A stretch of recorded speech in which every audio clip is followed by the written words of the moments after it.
Parliament లో ప్రియాంక గాంధీ మాట్లాడుతున్నారు. Live లో చూద్దాం. जमीन खरीदिए, अब वहां अमन चैन है, शांति का वातावरण है। इसी बीच शुभम द्विवेदी, एक कानपुर के नौजवान और उनके पूरे परिवार ने तय किया कि वो कश्मीर जाएंगे। शुभम द्विवेदी की 6 महीने पहले शादी हुई थी। उसकी पत्नी ने कहा कि उनके बीच एक ऐसा रिश्ता था, प्रेम और दोस्ती का ऐसा रिश्ता था कि वो एक दूसरे को बच्चों की तरह हंसाते थे।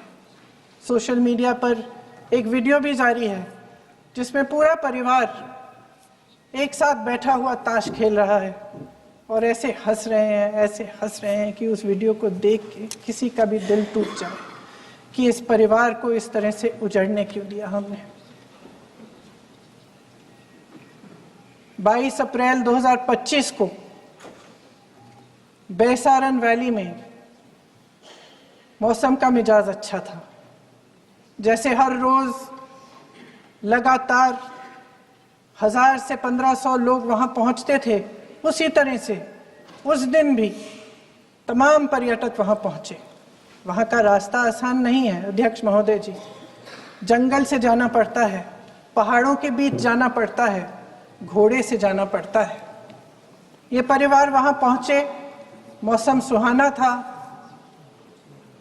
उनके बच्चे ट्रैम्पोलिन पे खेल रहे थे, कोई जिपलाइन कर रहा था, कोई चाय पी रहा था, तो कोई कश्मीर की सुंदर वादियों की ठंडी हवा का मजा ले रहा था।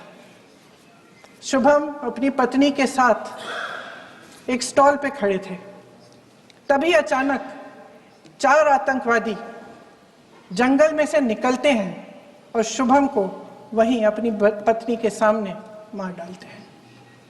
उसके बाद वे वहां से पूरे वैली में 1 घंटे के लिए लोगों को चुन चुन कर मारते हैं। किसी के पति को अपनी पत्नी के आंखों के सामने, किसी के पिता को अपने बेटे के सामने, चुन चुन कर 26 लोगों को मार डालते हैं। शुभम की पत्नी घबराकर वहां से भागने की कोशिश करती है, अपनी जान बचाने के लिए जंगल की तरफ दौड़ती है। वहां पता चलता है कि तमाम लोग जंगल की तरफ दौड़े हैं और अपनी जान बचाने की कोशिश कर रहे हैं। कोई अपने बेटे का हाथ पकड़ के पहाड़ों पर घसीटता हुआ जा रहा है, कोई कश्मीरी घोड़े वालों और गाइडों की मदद लेते हुए चले जा रहा है।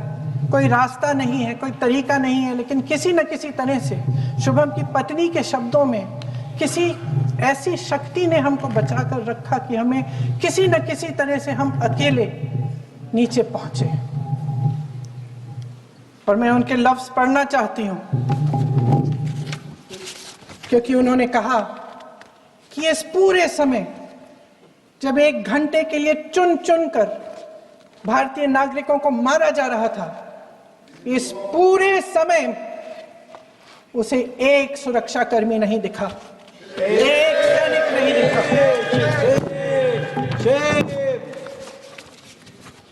शुभम की पत्नी ने कहा, कोट, मैंने अपनी दुनिया को खत्म होते हुए देखा, अपनी आंखों के सामने एक सिक्योरिटी गार्ड नहीं था।